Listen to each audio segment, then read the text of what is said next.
My name is Joseph Frabeau. I'm 11 years old and in 5th grade. I'm teased a lot because I have some disabilities that make me behave differently than what is considered normal. ADD, OCD, Asperger's, the list goes on.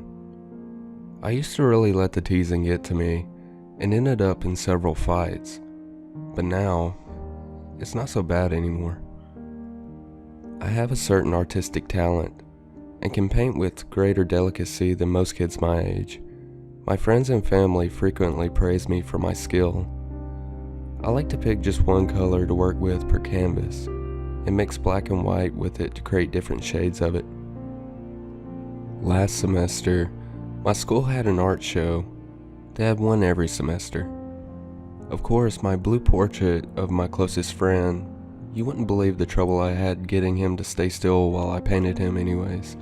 Of course, it won first place in the show, and even got in the local newspaper. At the show, there was a very strange looking man wearing sunglasses. He was admiring my painting, and told me that I have great talent. I don't remember exactly everything he said, because I got distracted and kind of spaced out. But in the end, he invited me to his van for some cake. Now, I absolutely love cake, so who was I to deny his offer? On top of that, my parents were looking at all of the other works, so they wouldn't even notice that I was gone. So I left with the weird man. When we got to his van, he let me in and told me that he'd have the cake ready for me in a moment. I couldn't wait. Suddenly, he locked the door, which made me a little suspicious, and I got a little uneasy. Suddenly, when he seemed to be reaching for me, he broke down in tears. "No," he screamed. "I can't. Not again." He cried for some time, and I was getting more and more weirded out. "What's wrong?" I asked him. "Listen, kid," he began. "I'm not a good man. In fact, I'm horrible.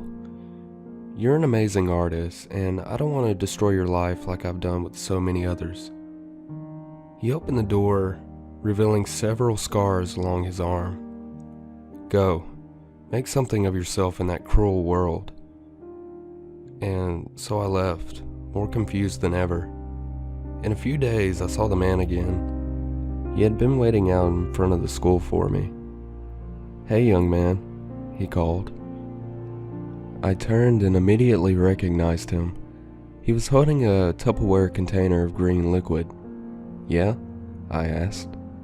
"I've decided that to make up for what I almost did to you, to help you play part in your beautiful work, so please, take this special paint I made and use it in your paintings." I took the green paint from him, and as he handed it to me, I noticed the scars along his arm once again. I have no idea how he got so many. "Thanks," I said, bewildered. Then I left. Well now, there was something amazing about that green paint. It looked radiantly beautiful on paper. I could tell it was no ordinary paint.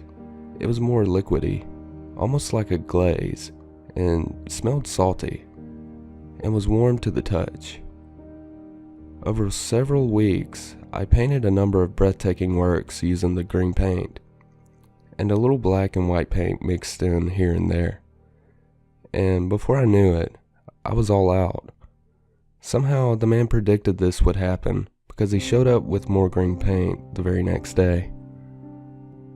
For the next several weeks, the man provided me with more and more green paint, and I continued to make beautiful works until one day, a week short of the next art show, he told me he was leaving and wouldn't be coming back. "Where are you going?" I asked sadly, as I had grown attached to him. "Well, let's just say it's nowhere you've been, but you will go there someday. I hope to see you then," he said. "Here, take this last container of the special paint," he continued, handing me the familiar green liquid. "I'd give you more, but I'm just too weak. Indeed, the man did look very pale. He had been looking paler and paler lately every time I saw him. He outstretched his hand and shook mine. I shook his back. "Goodbye, my friend. I'll see you again someday, I hope," he said, and with that, he drove off in his van for good. Well, I worked hard on this painting, harder than I have ever worked before, and it took me the whole week up until the show to complete it.